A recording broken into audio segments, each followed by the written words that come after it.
Sa mahabang kasaysayan ng Kristiyanong pagninilay, tinukoy ng mga unang guro ng simbahan ang tinatawag na 7 nakamamatay na kasalanan. Hindi sila inilarawan bilang simpleng maling gawa, hindi rin sila listahan ng bawal.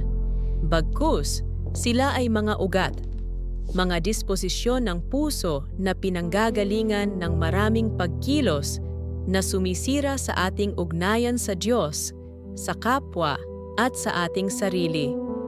Maaaring isipin natin na luma na ang mga konseptong ito, na ang mundo ngayon ay mas komplikado. Ngunit kung titingnan ng mabuti ang pinanggagalingan ng ating mga alitan, ingay ng isip at kawalan ng kapayapaan, ay hindi naman talaga nagbago. Nagbago lamang ang anyo. Ang mga dating tahimik na laban ng puso ay ngayon mas pinabilis, mas pinalakas, at mas pinalantad ng modernong buhay. Paulit-ulit na ipinapaalala ng Biblia na ang Diyos ay tumitingin hindi lamang sa gawa, kundi sa puso. Hindi sapat ang panlabas na kaayusan kung ang loob ay puno ng bigat. Hindi sapat ang tamang kilos kung ang pinanggagalingan nito ay pagod, takot, o maling hangarin. Dito mahalaga ang pagninilay hindi upang sisihin ang sarili, kundi upang maging tapat. Kapag ang mga laban ng puso ay hindi kinikilala, nag-iipon sila. Unti-unti nilang binabawasan ang pasasalamat, ang katahimikan, ang kakayahang umunawa.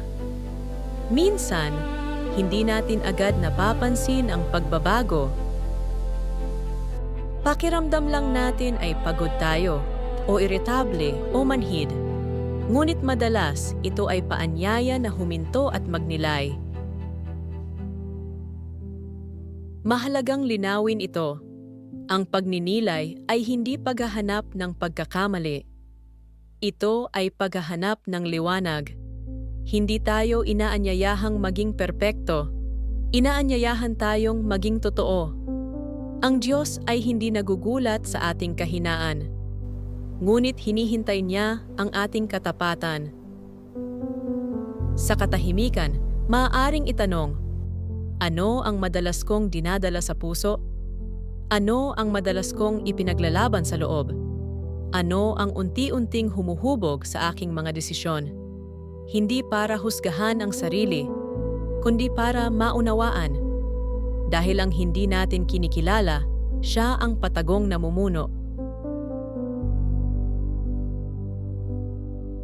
Sa mga susunod na episode, isa-isa nating haharapin ang mga ugat na ito ng puso, hindi bilang mga label, kundi bilang mga salamin. Hindi upang manghusga, kundi upang gumaling.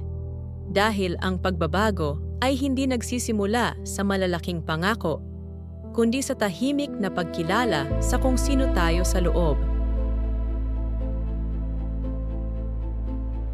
Manatili sa katahimikan, huminga ng malalim, at hayaan ang Diyos na unti-unting liwanagin ang mga bahagi ng puso na matagal nang hindi napapansin.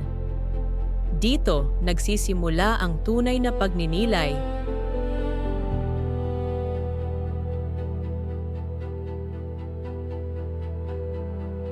Kung may pinagdadaanan ka ngayon at gusto mong ipagdasal, i-comment mo lang ang salitang prayer o mag-message sa page. Hindi mo kailangang magpaliwanag kung ayaw mo.